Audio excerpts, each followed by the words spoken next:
نحمده ونصلي ونسلم على رسوله الكريم أما بعد فأعوذ بالله من الشيطان الرجيم بسم الله الرحمن الرحيم والصلاة والسلام عليك يا سيدي يا رسول الله وعلى آلك وأصحابك يا سيدي يا حبيب الله.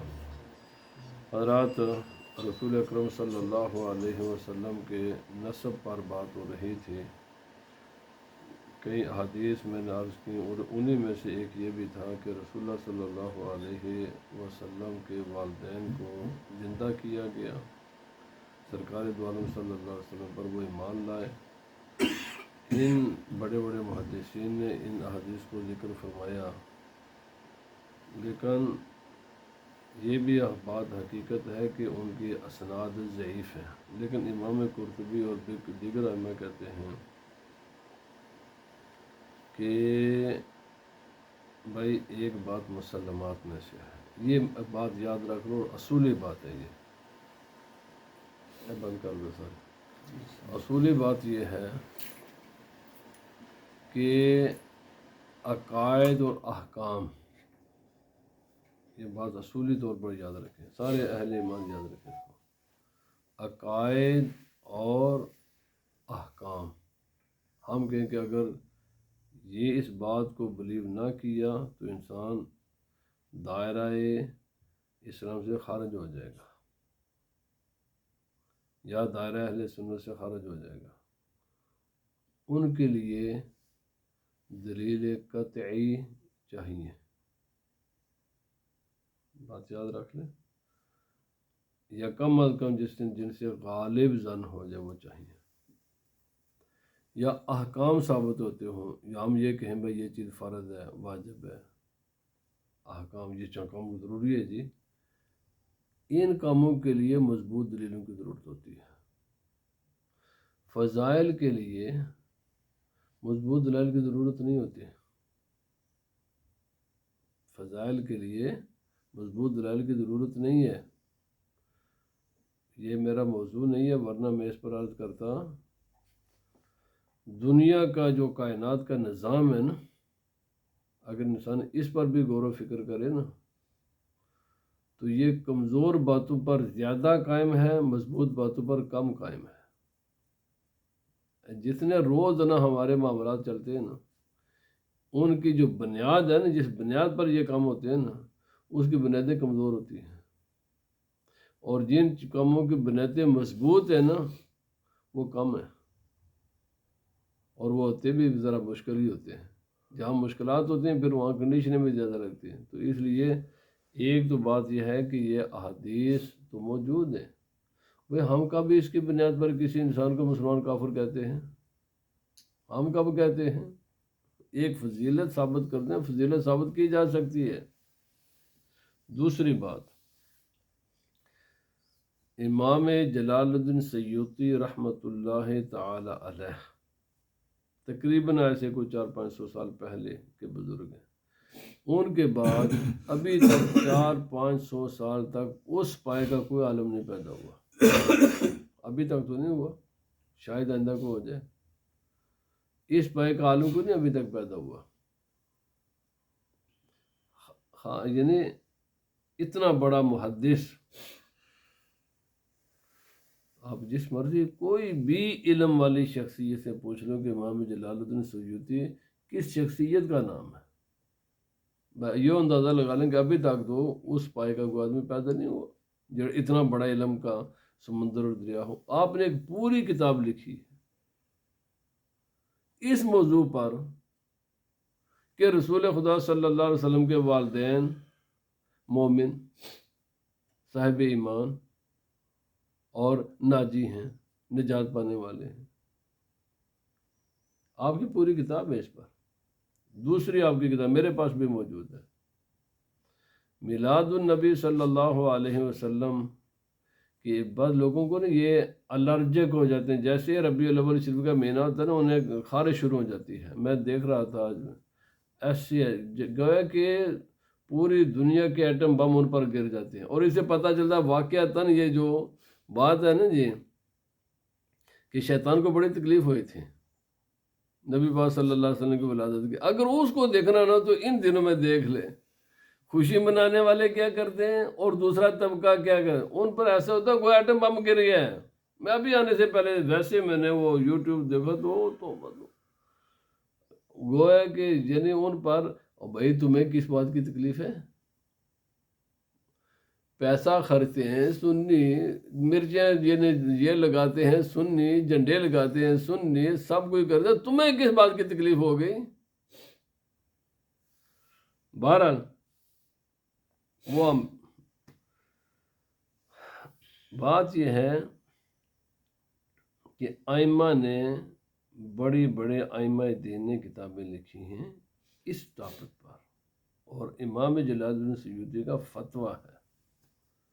فتویٰ ویسے نہیں ہوتا، سوچ سمجھ کر دیا جاتا ہے، بہت غور و فکر کے بعد، اور پورے قرآن حکیم پر نظر دوڑائی جاتی ہے، پوری رسول اللہ صلی اللہ علیہ وسلم کے حدیث کو دیکھا جاتا ہے، پوری فقہی جزیات کو دیکھا جاتا ہے، سب کچھ دیکھنے کے بعد ایک رائے قائم ہوتی ہے۔ امام صاحب کا فتویٰ ہے میلاد النبی صلی اللہ علیہ وسلم کا عمل ایک باعث ثواب عمل ہے، یہ امام جلال الدین سیوطی کا فتویٰ ہے، اور باقی یہ ایک ان کا نہیں ہے، آپ کو اس میں ہزاروں علماء ملیں گے، بڑے بڑے ائمہ دین جن کے اوپر یہ پوری اسلام کی بلڈنگ کھڑی ہے، ان میں سے آپ کو بے شمار آپ کو ملیں گے جنہوں نے اس ٹاپک پر لکھا ہے، بیان کیا ہے، کتابیں بڑی بڑی عظیم شان کتابیں لکھی ہیں۔ بہرحال اب آخری بات کرتے ہیں ان لوگوں کے لیے، فرمایا فالحذر الحذر من ذکرہما بما فیہ نقص، فرمایا خبردار خبردار، دوبارہ ہم کہتے ہیں خبردار ہو جاؤ کہ جب رسول خدا صلی اللہ علیہ وسلم کا معاملہ آئے، آپ کے والدین کا معاملہ آئے، آپ کے خاندان کا معاملہ آئے، تو بات بڑے سنبھل کر کرنا، بڑے سنبھل کر۔ کیوں؟ جب تیرے خاندان پر کوئی بات کرے، تیرے خاندان کو تو رسول اللہ صلی اللہ علیہ وسلم نے بچایا ہے، تیرے ماں باپ کو تو بچا دیا، تیرے خاندان کو بچایا، ظالم اتنا بھی نہیں سوچتا کہ تو کس کے خاندان پر بات کرنے لگا، کس کے والدین کے لیے بات کرنے لگا ہے؟ اسے نبی صلی اللہ علیہ وسلم کو تکلیف نہیں ہوگی؟ اگر تیرے گناہوں میں لتھڑے ہوئے والدین، کون انسان ہے جو گناہوں سے پاک ہے؟ کون ہے؟ جیسے بھی ہوں، ہر انسان کو اپنے ماں باپ پیارے ہوتے ہیں، تیرے ماں باپ پر کوئی آدمی بات کرے تجھے بڑی تکلیف ہوتی ہے کیا؟ جب تو رسول خدا صلی اللہ علیہ وسلم کے والدین والوں کے خاندان پر کوئی ایسی ہلکی بات کرے گا، نبی صلی اللہ علیہ وسلم کو تکلیف نہیں ہوگی؟ فرمایا یوزن نبی صلی اللہ علیہ وسلم وقد قال علیہ السلام لا توذوا الاحیاء بسبب الاموات، رواہ الطبرانی۔ نبی پاک صلی اللہ علیہ وسلم نے ہر ایک کو بچایا ہے۔ ظالم اگر نبی پاک نے تمہیں بچایا تو سرکار کو بھی تو بچاؤ اپنے شر سے۔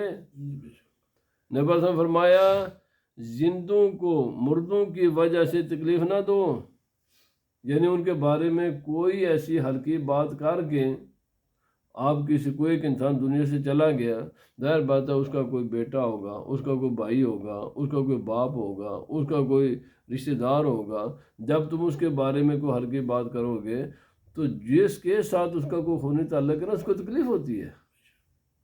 اور نبی پاک صلی اللہ علیہ وسلم نے منع فرما دیا، اگرچہ دیکھو فی الحقیقت بھی ہو ایک انسان جیسا بھی ہو لیکن مر گیا، نبی صلی اللہ علیہ وسلم منع فرما دیا، فرمایا اپنی زبان کو مرنے والوں کے عیوب بیان کرنے سے روک لو، مرنے والے کا صرف ذکر خیر تو کر سکتے ہو، اس کا کسی عیب کو بیان کرنے کی اجازت نہیں ہے۔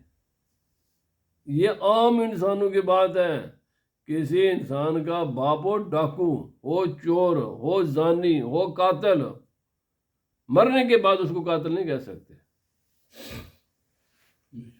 مرنے کے بعد اس کے باپ اس کے بیٹے کے سامنے نہ کہو کہ تیرا باپ زانی تھا، بیٹے کو نہ کہو تیرا باپ شرابی تھا، بھائی وہ تھا حقیقت ہے، اور بیٹے کو اسے تکلیف ہوتی ہے۔ نبی اگر کہنا تھا تو اس کی زندگی میں اس کو جا کر کہتے بھائی یہ کام نہ کر، اب جیسا بھی تھا وہ چلا گیا۔ نبی پاک صلی اللہ علیہ وسلم نے ساری کائنات کے انسانوں کی حفاظت فرمائی ہے۔ اگر تیرے ماں باپ کی عزت کو نبی پاک صلی اللہ علیہ وسلم نے محفوظ کر دیا اور تیری عزت کو بچایا، تو ظالم اتنی بھی حیا نہیں ہے کہ تو نبی پاک صلی اللہ علیہ وسلم کے والدین کے بارے میں بات کرے، یا آپ صلی اللہ علیہ وسلم کے خاندان کے بارے میں کوئی کسی قسم کی ہلکی بات کرے۔ اتنا تو سوچ لے نا انسان۔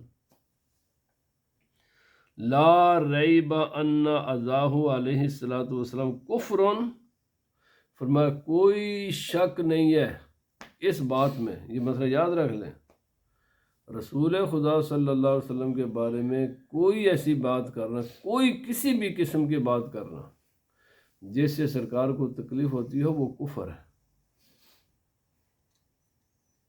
نبی پاک صلی اللہ علیہ وسلم کے بارے میں بات کرتے وقت سوچنا چاہیے۔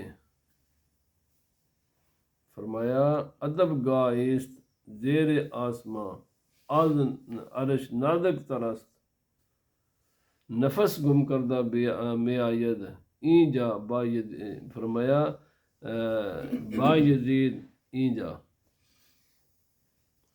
فرمایا اس آسمان کی چھت کے نیچے انتہائی سب سے نازک ترین جگہ رسول خدا صلی اللہ علیہ وسلم کی ذات ہے۔ یہ تو وہ جگہ ہے جہاں پر جبرائیل علیہ السلام بھی اپنا سانس ذرا روک کر آئے کرتے تھے، ادب کے ساتھ بات کرنی ہے۔ جنید فرمایا نفس، فرمایا کہ یہ بہت حضرت جنید بغدادی بائی بسامی، یہ بھی جب سرکار کی بات کرتے ہیں تو سانس روک کر کرتے ہیں۔ ادب کی جگہ، ادب کا ادب گاہست زیر آسماں از عرش نازک ترست، نفس میں گم کردہ آید جنید و با یزید اینجا۔ بڑے بڑے اللہ کے ولی سیدنا صدیق اکبر، سیدنا عمر فاروق رضی اللہ تعالیٰ عنہ سانس بھی اونچا نہیں لیتے تھے۔ بخاری شریف میں حدیث پاک ہے، صحابہ کرام نبی پاک صلی اللہ علیہ وسلم کے بارگاہ میں جب بیٹھتے فرماتے ہیں اگر ان کے سروں پر کوئی پرندہ بھی بیٹھ جاتا نا تو وہ اپنی مرضی سے اڑ سکتا تھا۔ یعنی مقصد ہے کہ نبی صلی اللہ علیہ وسلم کے بارگاہ میں ایسے سر ہلانا بھی صحابہ کرام اس مجلس کی بے ادبی سے خیال کرتے تھے، سر بھی حرکت، سروں کو بھی ہلایا نہیں کرتے تھے۔ اور یہ جو کتنی حدیثیں صحابہ کرام انتظار کرتے تھے کہ کوئی دیہات کا رہنے والا آئے اور وہ بات کرے، چونکہ دیہاتی لوگ ان کے ایک اپنا مزاج ہوتا ہے، تو لیکن ہم سرکار سے ہم پوچھنے کی ہمیں ضرورت نہیں ہوتی تھی، سوال کرنے کی ضرورت نہیں ہوتی تھی، ہم انتظار کرتے تھے کوئی دیہات کا رہنے والا آئے اور وہ سوال کرے تو ہمیں پتہ چل جائے گا۔ یہ ادب تھا۔ بہرحال فرمایا ھذا ام نبینا و حبیبنا صلی اللہ علیہ وسلم ہی آمنہ بنت وہب بن عبد مناف بن زہرہ وہو یومئذ سید بنی زہرہ نسبا و شرفا و آمنہ افضل امرأۃ فی قریش نسبا و موضعا۔ فرمایا رسول خدا صلی اللہ علیہ وسلم کی والدہ ماجدہ، آپ کا نام نامی اسم گرامی آمنہ، آپ بیٹی ہیں حضرت وہب کی، اور حضرت وہب یہ بیٹے حضرت عبد مناف کے، یا اوپر تھوڑی اوپر جا کر یہ نبی پاک صلی اللہ علیہ وسلم کے ساتھ ان کا نسب مل جاتا ہے۔ یعنی یہ دونوں رسول خدا صلی اللہ علیہ وسلم کے والد اور والدہ دونوں کا نسب تھوڑا سا اوپر جا کر عبد مناف پر مل جاتا ہے، چونکہ حضرت عبد مناف یہ رسول اللہ صلی اللہ علیہ وسلم کے دادا جان ہیں، تو یہ بھی انہی کی نسل میں سے تھی حضرت۔ اور یہ جو آپ کے والد تھے حضرت وہب، مدینہ شریف میں یہ جو رسول خدا صلی اللہ علیہ یہ سردار تھے اپنے قبیلے کے، بنو زہرہ کے، اور نسب کے بھی اعتبار سے، شرف کے اعتبار سے سیدہ آمنہ رضی اللہ تعالیٰ عنہ جگہ کے اعتبار سے، نسب کے اعتبار سے، ہر اعتبار سے کائنات کی افضل ترین خاتون، افضل ترین خاتون ہے۔ بھائی اس سے افضل کون ہو سکتا ہے بھائی، جس نے رسول خدا صلی اللہ علیہ وسلم کو جنہوں نے اٹھایا اور جن کے والدہ ہونے کا شرف، ان سے افضل کون ہے؟ اور رسول اللہ صلی اللہ علیہ وسلم کے والد ماجد کو حضرت عبداللہ رضی اللہ تعالیٰ عنہ کو اللہ تعالیٰ نے ایسا حسن عطا فرمایا تھا، ایسا جمال عطا کیا تھا کہ کہتے ہیں کہ انسان کے پاس وہ الفاظ نہیں ہیں کہ آپ کے حسن و جمال کو وہ الفاظوں میں بیان کیا جا سکے، اور کسی کو خدا نے وہ ذہن نہیں دیا کہ جو ذہن ان کے حسن و جمال کی انتہا کو پا سکے۔ یہ حسن و جمال کا عالم تھا حضرت عبداللہ رضی اللہ تعالیٰ عنہ کا، کہ اتنا کسی کے پاس ذہن ہی نہیں کہ جو بیان کر سکے، یہ اتنے حسین تھے آپ۔ لا فرمایا ان کے لا یقدارو قدر ہوں، ان کے حسن و جمال کو ماپنے کا کسی کے پاس کوئی پیمانہ نہیں۔ بس یہ کہہ سکتے ہیں کہ کائنات کے حسین ترین فرد تھے آپ کے والد حضرت عبداللہ، اور کائنات کی خوبصورت ترین خاتون تھیں، ہر اعتبار سے، جس بھی اینگل سے دیکھو گے ہر اعتبار سے افضل ترین تھے۔ حسن و جمال کے اعتبار سے دیکھیں، کردار کے اعتبار سے دیکھیں، فرمایا حتیٰ کہ عرب کی بے شمار خواتین عاشق تھیں حضرت عبداللہ کو، اور ان کی تمنا تھی کہ کاش ان کا نکاح ہمارے ساتھ ہو۔ فرمایا نہ صرف انسان، ان کے حسن و جمال کا عالم یہ تھا کہ جن جو وہ بھی سرکار حضرت عبداللہ کے عاشق تھے، اور وہ بھی انسان، چونکہ انسان وہ مختلف شکلوں میں بدل جاتا ہے، اللہ نے ان کو توفیق دی ہوئی ہے، وہ تو انسانی شکل بھی اختیار کر لیتے ہیں، وہ انسانی شکل میں بھی آ کر کبھی یعنی کوشش کرتے کہ حضرت عبداللہ کے ساتھ ہمارا کوئی مسئلہ بن جائے۔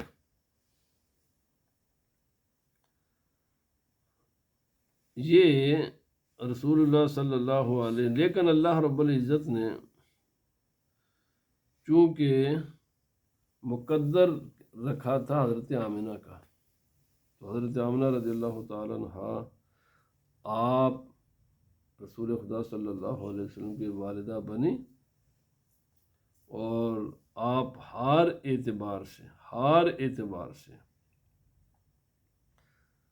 آپ کا کوئی ثانی نہیں تھا، اور کہتے ہیں کہ حضرت عبداللہ کے عشق میں،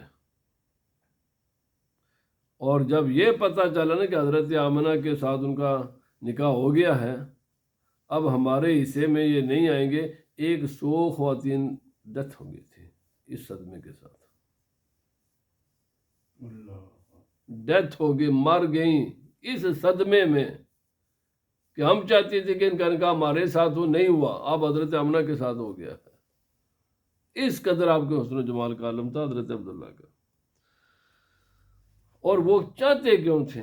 سوال یہ ہے کہ فرمایا چاہتے تھے ہر ایک، ان کے حضرت عبداللہ کی پیشانی میں رسول اللہ صلی اللہ علیہ وسلم کا نور تھا، ہر ایک کی تمنا تھی کہ یہ نور ہمیں ملے۔ نہ صرف یہ باقی کتابوں میں آتا ہے، نہ صرف انسان اور جن بلکہ جانور بھی جب حضرت آمنہ یا حضرت عبداللہ کسی جانور کے قریب سے گزرتے نا تو وہ انہیں مبارکباد دیا کرتے تھے، بڑے برکت والے ہوئے، اللہ کے نبی کے تم امین ہو، اللہ کے نبی تو سلام کیا کرتے، جانور بھی جھک جایا کرتے تھے، سلام کیا کرتے تھے۔ کتنی کتابوں میں آتا ہے، حضرت آمنہ رضی اللہ تعالیٰ عنہ فرماتی جب میں چلتی نا، پتھر سخت ہوتا ہے نا، لیکن جب میں پاؤں رکھنے سے پہلے سخت ہوتا، جب پاؤں رکھتی تو وہ روئی کی طرح نرم ہو جاتا تھا۔ آپ پڑھیں کتابیں تو پھر انسان کو پتہ چلے گا، اور یہ بڑے بڑے محدثین نے ان روایات کو نقل کیا ہے۔ اب کتنے عظیم الشان کتابیں، میں ابھی کتابیں کے لے کر آیا ہوں، 8 جلدوں میں ہے، المواہب الدنیا، بہت بڑے محدث ہیں جنہوں نے کتاب 8 جلدوں میں لکھی ہے صرف اسی ایک ٹاپک پر۔